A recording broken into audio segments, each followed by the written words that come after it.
www.radiocultura.com.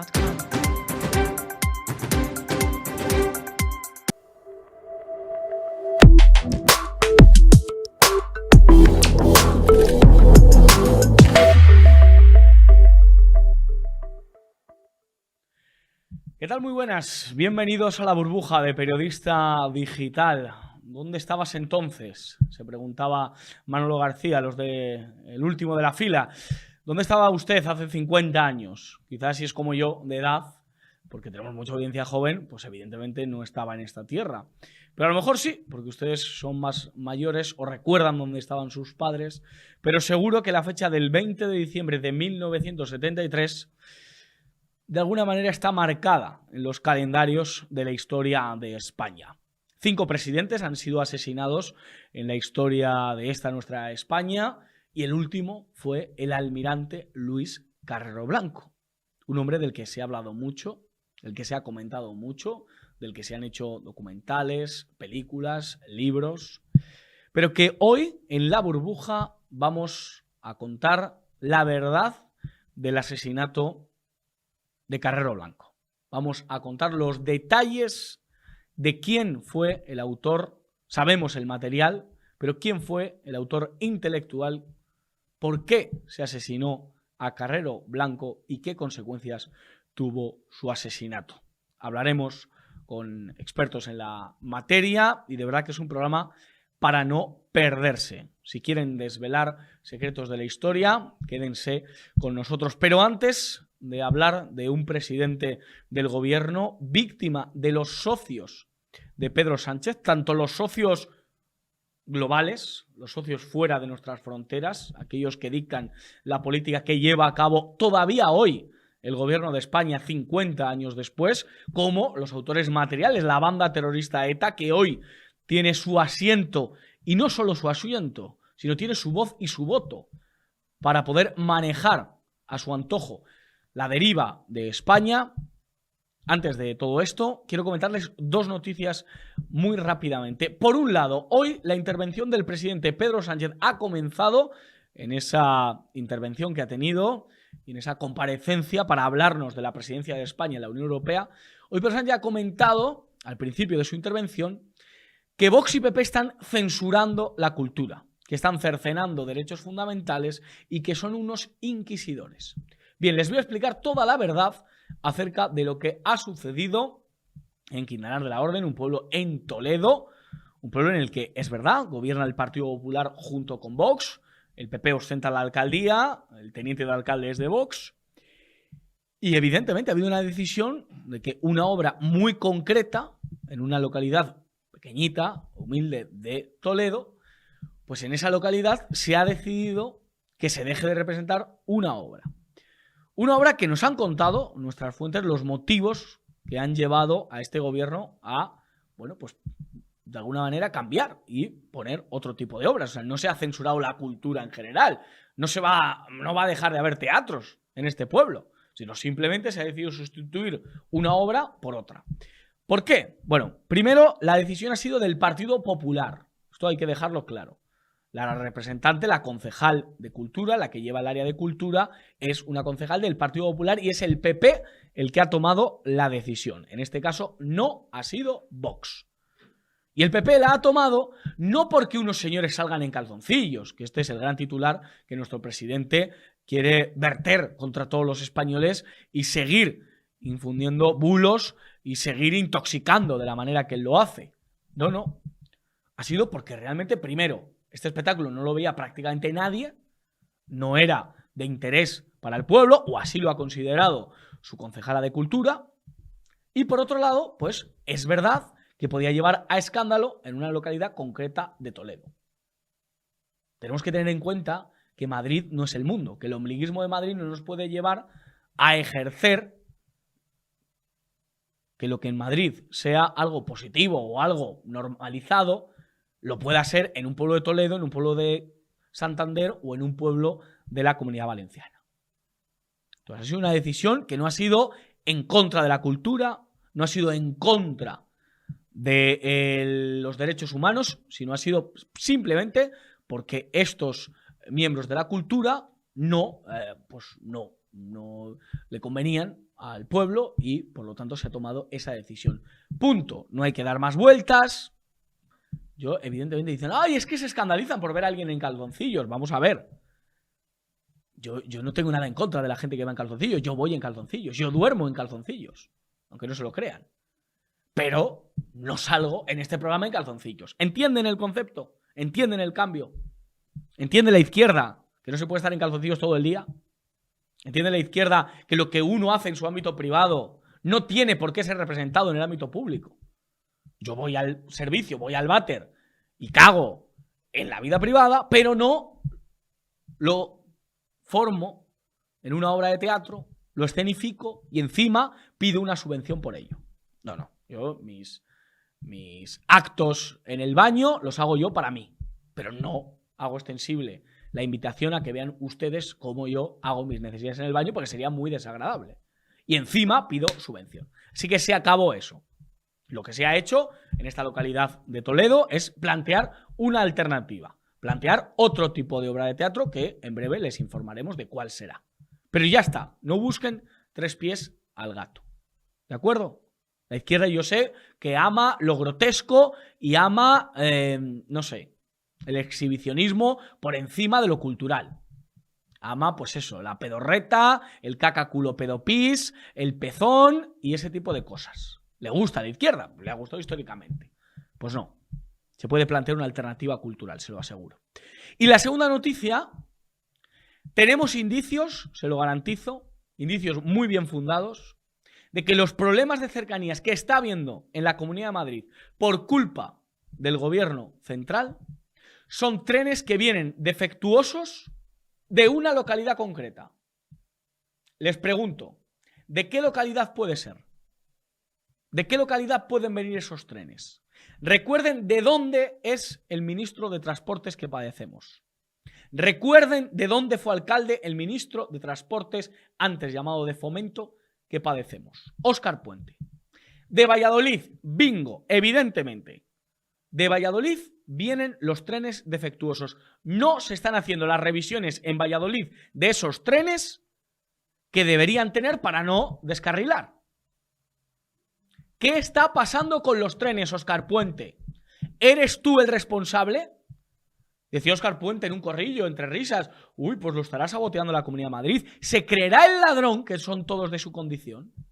A ver si es Puente el que está saboteando desde Valladolid los trenes para que lleguen a Madrid defectuosos. Porque es en Valladolid donde tiene Renfe la potestad de revisar esos trenes que están saliendo defectuosos. A ver si es una orden política de Puente. A ver si Puente mete mano y tiene mano en Valladolid y por eso los trenes llegan aquí a Madrid hechos una piltrafa. A ver si es culpa de Puente. Bueno, pues lo estaremos investigando.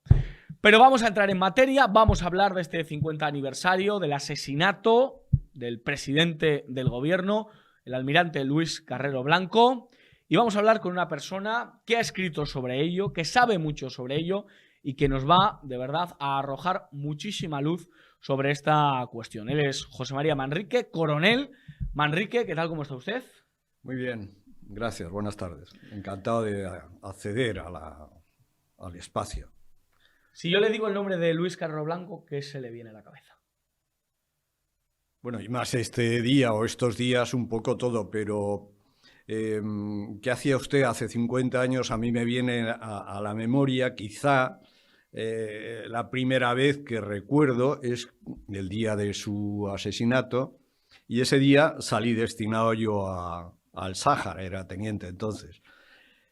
Es decir, me recuerda gran parte de mi vida, 50 años de mi vida, prácticamente los 50 años útiles de mi vida. Y luego representa el final del régimen anterior, el final del régimen del 18 de julio. Era un poco la personalización de ese régimen al final de su etapa. Fue nombrado primer presidente del gobierno de ese régimen en julio del año 73 y en diciembre quitaban su vida. Representaba un poco esa esencia del régimen, representaba también una tradición militar de todo el siglo XX, por decirlo así. Había estado en la Guerra de África, estuvo en la Cruzada, en la guerra, fue asesor de Franco desde los primeros tiempos de la posguerra, estuvo en presidencia de gobierno toda su vida política hasta llegar a presidente del gobierno. Pues representa toda esa etapa y representa un patriota o una personificaba él el patriotismo y el catolicismo, una vida entendida religiosamente. ¿Cómo era? ¿Un ejemplo de su vida que nos puede mostrar cómo era Carrero Blanco?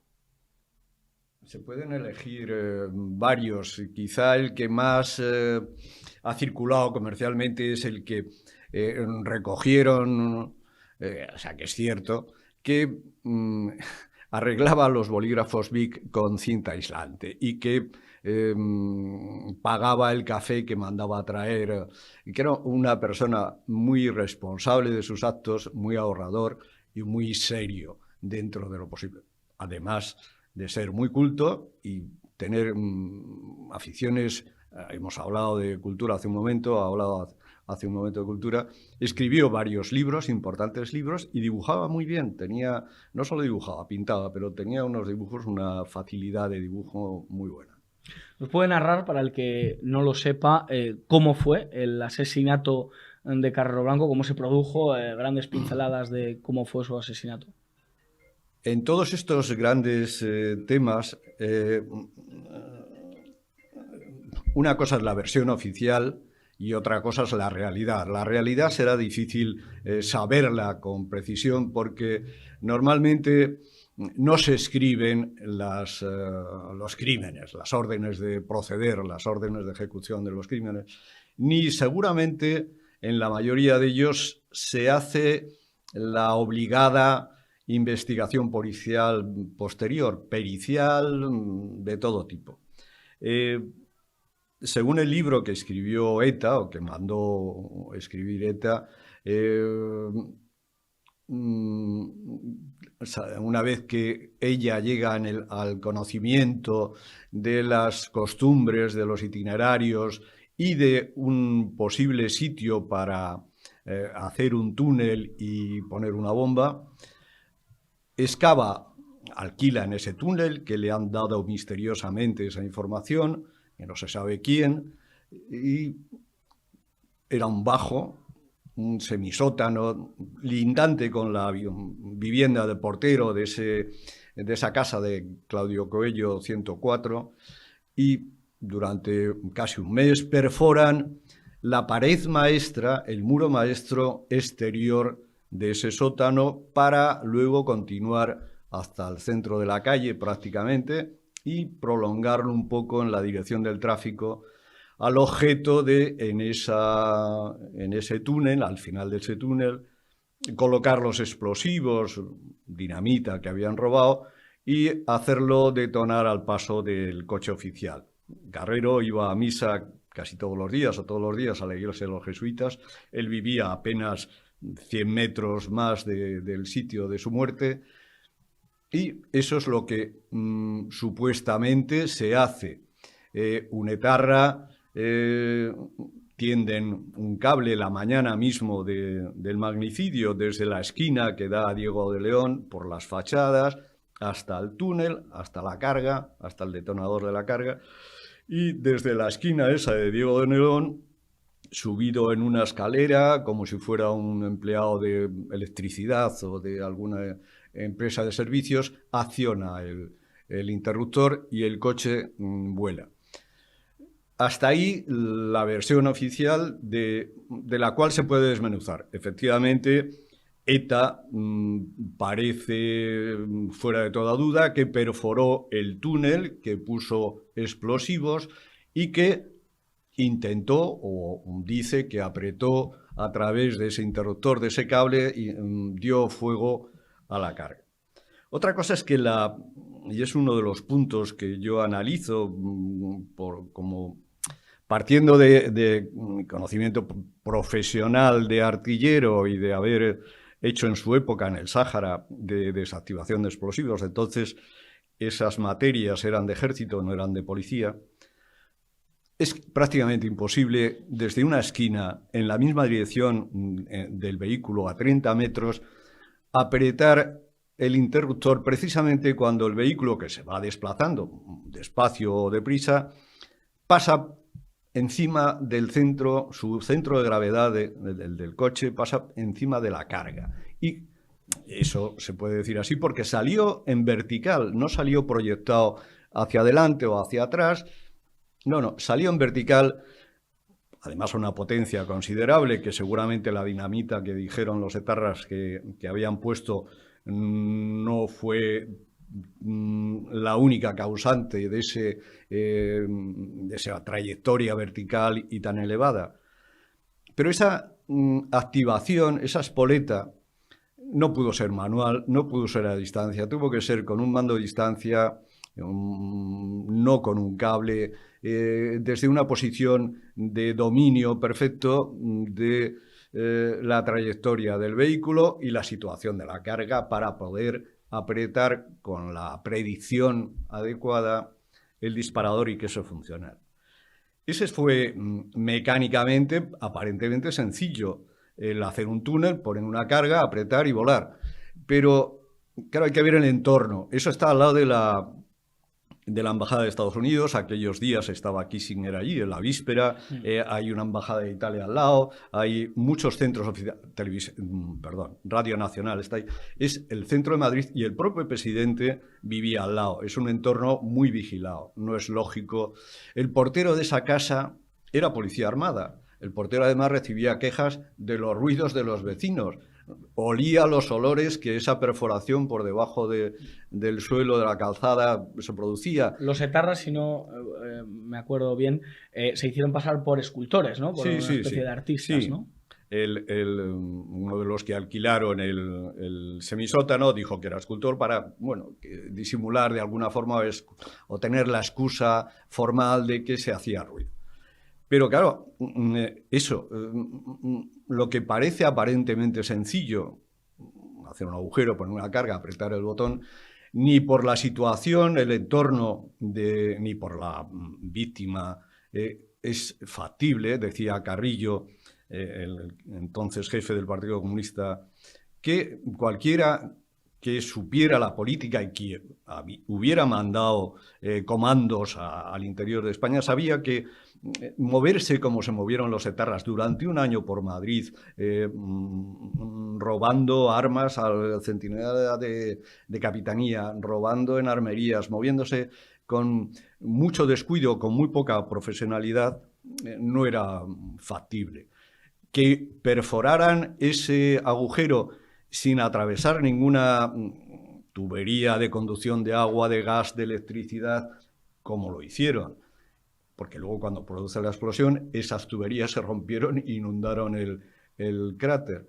Que no se hundiera la perforación, que estuviera perfectamente estivada las paredes, todo eso no es factible y sobre todo lo que he dicho, la detonación, incluso la potencia. Hay jueces, hay comentarios, hay informaciones de que el explosivo tuvo que ser reforzado con algún otro de más velocidad de detonación, de más potencia, como el C4, el RDX.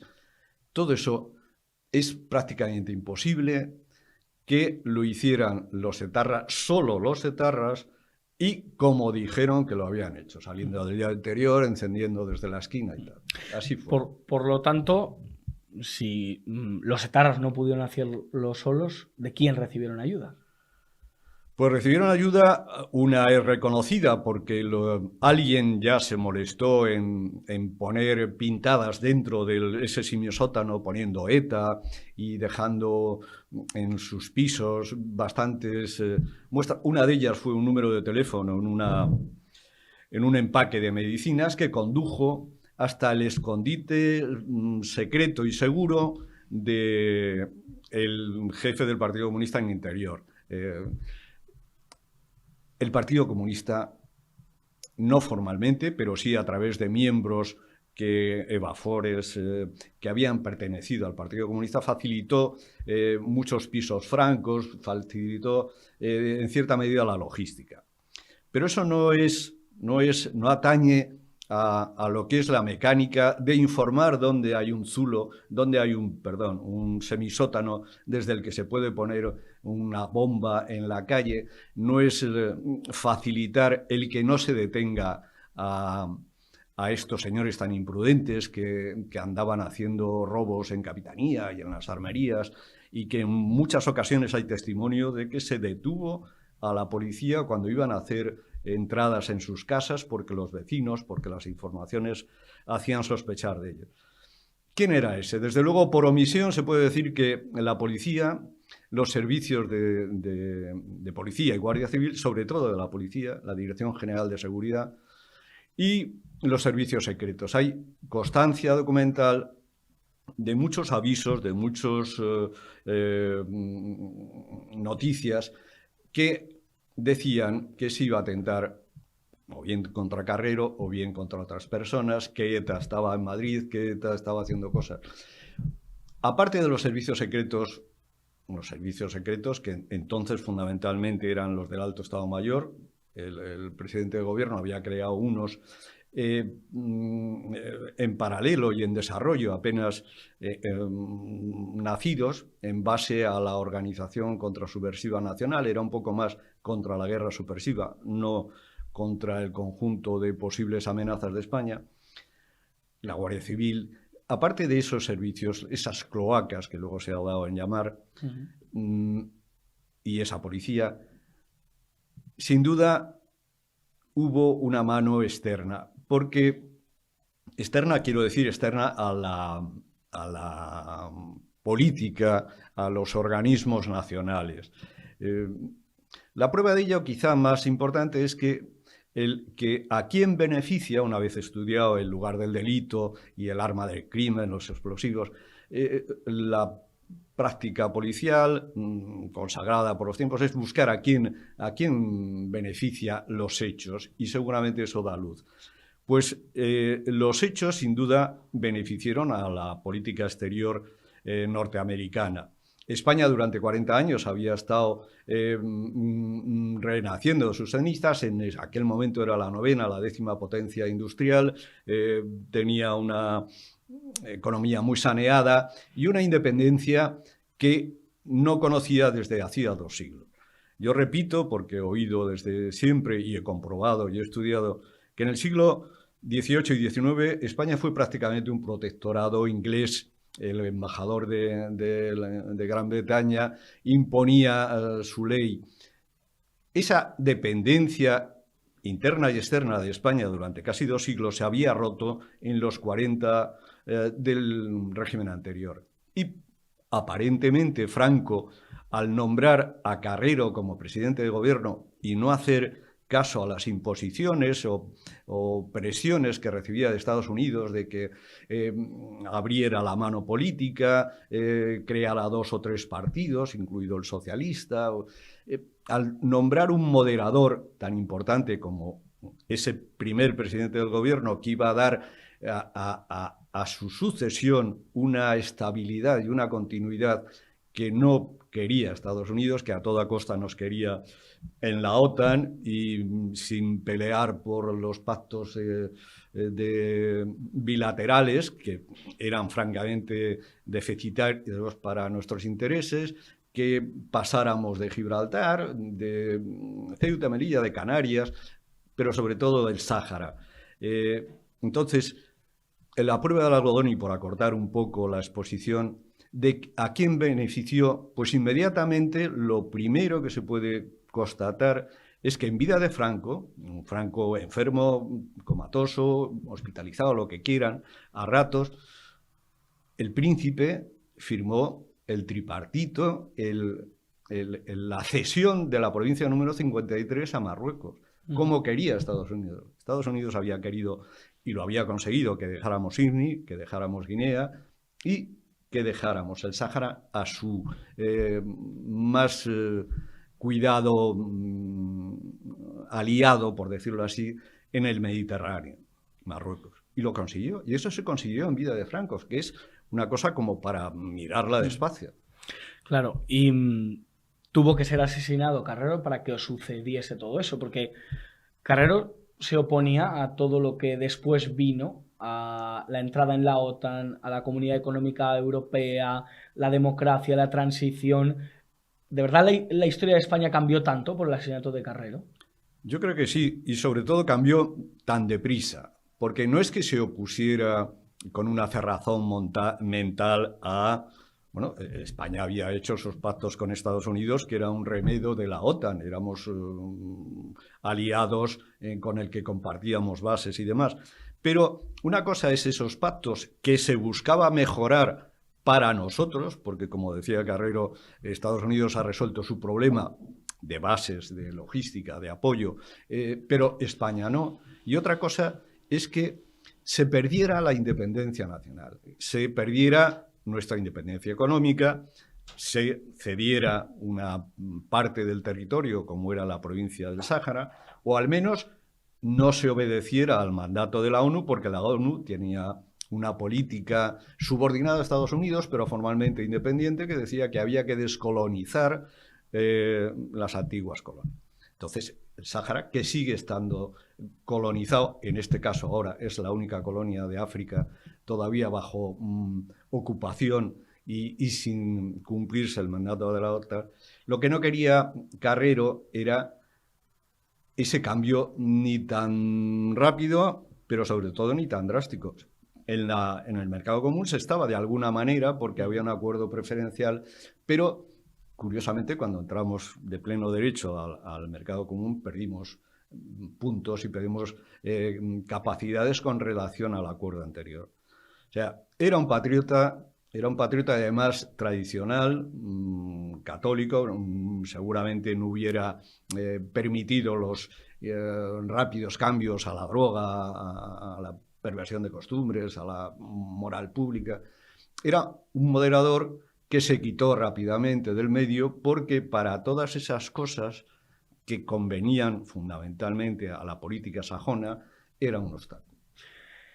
Hay una frase que quiero que usted nos confirme si fue real, que se cuenta que Franco le dijo a la viuda de Carrero en el velatorio o en el entierro, ahora mismo no sé en qué situación, esa frase de no hay mal que por bien no venga.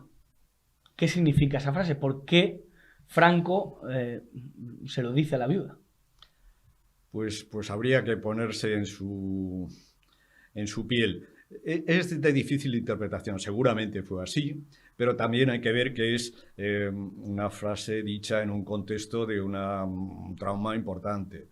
Él ya estaba... Se vio a Franco llorar la muerte de Carrero Blanco. No, eso hay, bueno, iba a decir fotos, hay documentales, se ve claramente al dar el pésame. Estaba, bueno, hay personas que con su edad ahora todavía montan en bici o corren, pero él estaba muy deteriorado, no cabe duda que había pasado toda una vida militar en campaña prácticamente, ya estaba a punto de morir, en fin, unas responsabilidades tremendas. Bueno, por lo que fuera, él estaba muy deteriorado, por el Parkinson, por mil cosas. No sé exactamente, porque tampoco se puede extrapolar de las palabras qué es lo que quería decir. Yo creo que no es muy significativa, posiblemente era algo más esperanzador, vamos a ver, porque él era consciente que el golpe era demoledor, el golpe además le pillaba en el final de su vida, él estaba muy informado de cómo, a pesar de su falta de capacidad por los años, de cómo estaba perforada, invadido el régimen de corrientes atlantistas, que diríamos ahora, además no solo del peligro comunista, claramente, que entonces era real, el Pacto de Varsovia amenazaba todos los días casi con saltar el muro y ocupar Occidente, pero veía claramente que el régimen había ido en gran medida descomponiéndose y que de alguna forma también era bueno que la etapa transitoria, llamando transitoria a sus 40 años de su régimen, fuera dando pie o paso a otro más homologado con los países occidentales, pero sin perder la esencia. En esa dualidad se movía. No sé exactamente, es difícil explicar Y no me aventuro a decir más que fuera una frase de condolencia o de esperanza.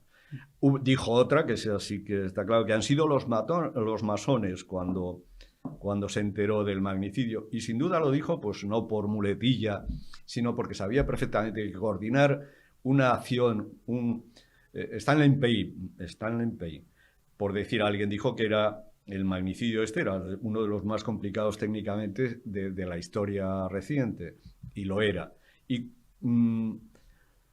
coordinar todas esas posibles acciones, tanto internas de dejación de funciones de la policía como de los políticos, como de nuestra esa guerra subversiva, permitiendo que se pasara y que se hiciera. Tiene que haber un ente que maneje, que coordine la política exterior, las influencias exteriores, el Partido Comunista que presta apoyo a ETA, esa ETA que tiene como una doble paternidad, por un lado es comunista, pero también es medio PNV, atlantista, socia de la CIA. Alguien que coordine todo eso para que se produzca el magnicidio con la precisión. Y además sabía él, porque era gran estudioso, era un gran experto, que los 4 magnicidios anteriores de nuestra historia reciente de España, la masonería había tenido gran parte de ese enjuague entre unas facciones y otras, de empujar a unos, permitir a otros, no investigar, no juzgar, poner en libertad, como se vería también luego en el caso de Carrero. Así es. Coronel, y para acabar, 3 ideas a modo de resumen o a modo de que usted quiera que se quede nuestra audiencia del asesinato de Carrero. 3 ideas muy concisas pero muy claras de lo que se puede sacar de aquel asesinato. Fue el fin del régimen anterior, fue claramente el fin del régimen anterior y el comienzo del actual, de la transición. Fue un magnicidio que no se puede decir que ETA lo hiciera personalmente, sino que actuó de cómplice necesario o de coautor, pero ni la autoría intelectual ni el peso de la ejecución la llevó. Y luego, claramente, esa autoría intelectual fue sajona, fue de Estados Unidos como personificación de eso que ahora se ha dado en llamar nuevo orden mundial, ¿no? Es un poco el dominio, el cambio, la revolución que decían nuestros abuelos, el nuevo orden mundial por mano de los norteamericanos. Coronel, muchísimas gracias de verdad por sus explicaciones. Podemos leer, ¿verdad?, en un libro que ha sacado usted recientemente con SND. Sí, todo esto. Que se llama... es un libro que es continuación de otro que hice hace tiempo y que, sobre ampliar más los datos de terceras personas, como los que yo he conseguido recopilar, creo que trata un contexto, pone en contexto todos esos antecedentes y todos los hechos posteriores, de forma que el que tenga la paciencia de verlo en su conjunto puede sacar una idea bastante clara de lo que ocurre. Pues ahí le podemos buscar en Google, en todas las librerías, su libro. Coronel Manrique, muchísimas gracias. Gracias de verdad por arrojarnos luz y darnos las claves del asesinato de Carrero Blanco. Gracias por mi parte, por la oportunidad. Adelante. Y después de esta, en la España de hoy, que alguien vaya a hablar de algo que sabe. Carlos Paz, el que lo sabe todo, el omnisciente, el único, el inconfundible, el más difícil todavía. ¿Cómo está? Buenas noches, he escuchado, es que estaba en shock porque he escuchado algunos nombres que no quiero entrar en materia. Yo, la verdad, ninguno de esos nombres forma parte de su sección literaria. O sea, ninguno, todo lo que han escrito cabe en el entrecejo de, no sé, de Amador Rivas. Espantoso, espantoso. Y por otra parte, aclarar que siempre se asocia el rock and roll con los rojos y ni mucho menos. Es verdad. Podríamos hablar de la historia de los Doors, de los Slade, de Jimi Hendrix, de Pink Floyd, y nada tienen que ver con los rojos, sino con todo lo contrario. Pues sí, es verdad, tiene usted toda la razón. Los martes a veces hablamos de rojos y a veces hablamos de antirrojos, y eso es verdad. Pero bueno, que un poco de hegemonía sí que han tenido, un poquito, ¿no? Es como se ha planteado la historia del rock, como si hubieran sido gente de izquierdas, progresista, y no es ni mucho menos así. Un día hacemos una lista y a lo mejor salen mal parados los progres. Sí. Si lo asociamos al punk y esas cosas, pero bueno, que ya otro día lo debatimos, ¿no? Que también hay punk nuestro, o sea que te quiero decir que, bueno. Querido Carlos, hoy vamos a lo que vamos. Usted siempre me sorprende, soy profesor mío, cuando veía mis exámenes, usted siempre me sorprende, y no era para bien nunca, pero usted sí. ¿De quién nos viene a hablar hoy? ¿Qué autor, qué género, qué libro en concreto? Pues vengo a hablar de un autor con su respectivo libro. El autor es Ernesto Jiménez Caballero, un escritor y diplomático español. Murió en el año 88, pero sobre todo sus obras grandes las escribe en los años 30. Fue el gran difusor de las vanguardias mundiales literarias en España, no solamente literarias, también alguna pictórica, y trajo ideologías. Fue el primero que habló del fascismo en España, se rodeó de toda aquella playa de intelectuales de los años 30, con Gregorio Marañón, con Ortega y Gasset, con Unamuno, creó aquella gaceta literaria que era un faro intelectual en el momento, colaboró en la creación de La Conquista del Estado, aquel periódico de pensamiento y político, y de él vengo a hablar y de alguna de sus obras. Ahora que se cumplen los 50 años de Carrero Blanco, por ejemplo, y de otros personajes, se les recuerda y se les dedica minutos en los medios de comunicación, pero a Ernesto Jiménez Caballero, que es una de las grandes hitos de la cultura española, pues no se le dedica ni medio minuto. A eso vengo yo hoy, a solventar ese problema.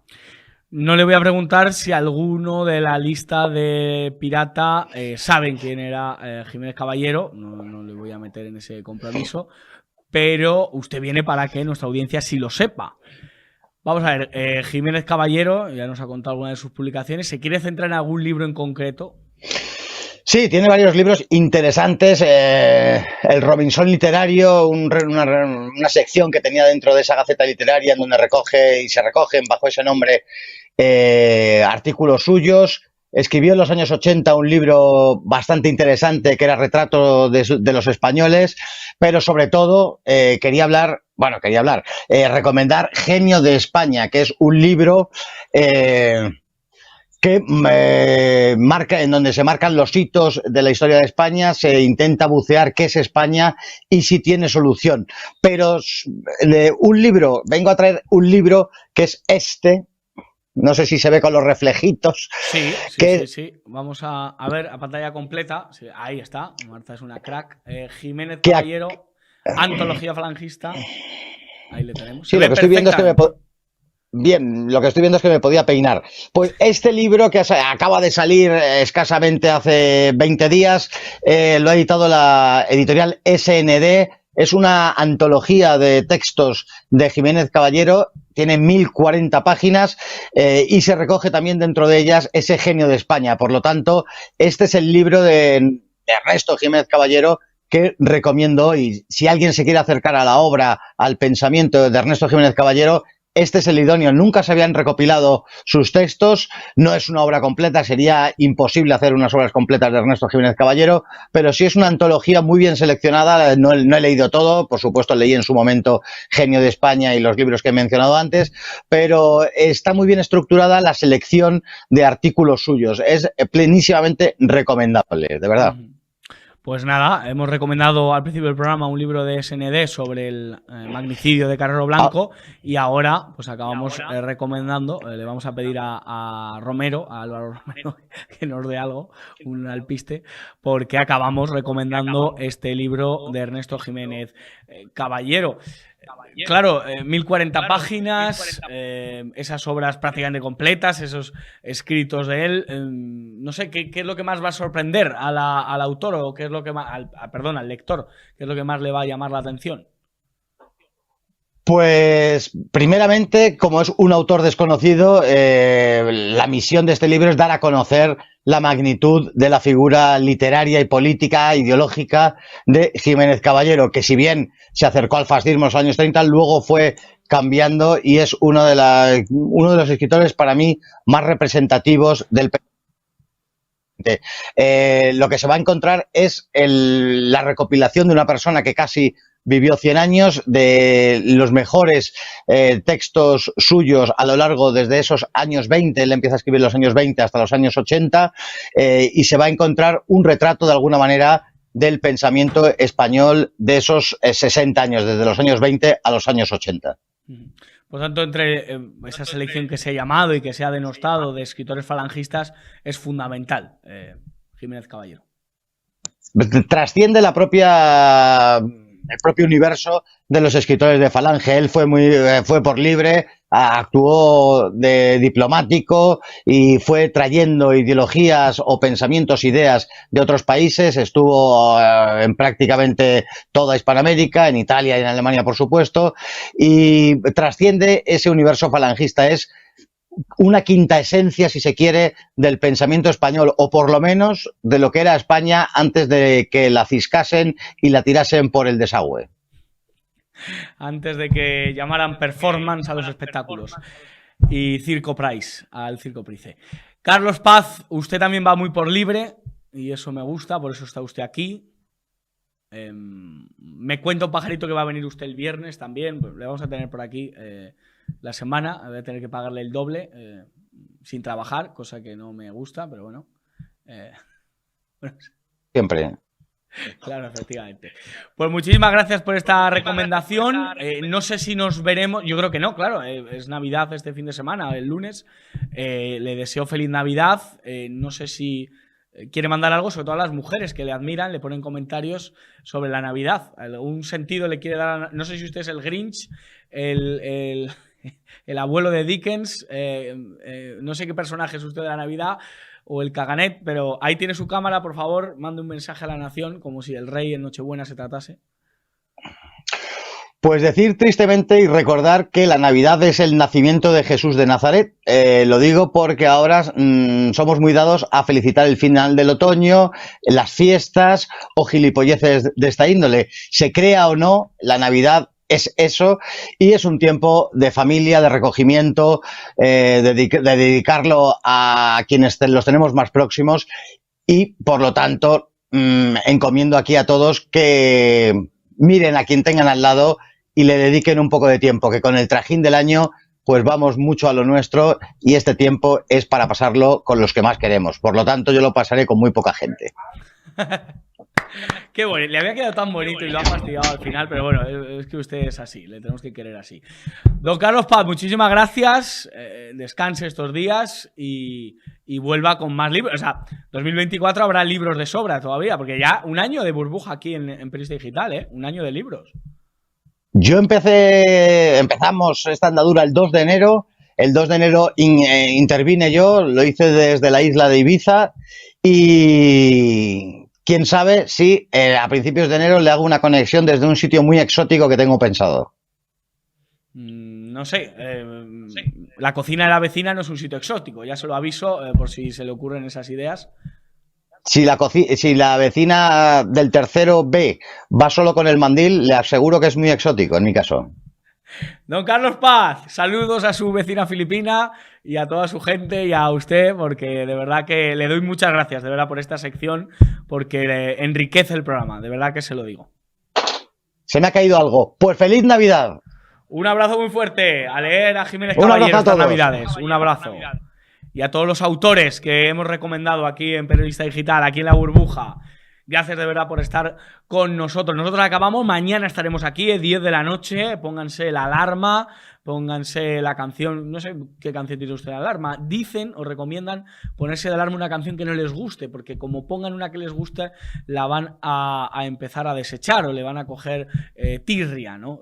Espero que a mí no me cojan tirria y que nos sigamos viendo mucho tiempo más. Mañana aquí a las 10 de la noche, como siempre digo, darle las gracias a mi querida Marta García, nuestra jefa técnico, su ayudante Carlos Pecker, que ya lo anuncio, tenemos a Carlos Pecker con nosotros, el mítico Carlos Pecker, que me acompañó en 7NN, que estuvo con todos nosotros cuando veíamos el Chiringuito, cuando veíamos Punto Pelota. Pues Carlos Pecker aquí, en Periodista Digital, en la casa de los mejores, en la casa de las estrellas, en la casa de aquellos que no se rinden. Por eso están ustedes, que no se lo cuenten, porque ya se lo contamos nosotros. Alejen a los niños del televisor y aléjenles de este nefasto gobierno. Que Dios les bendiga.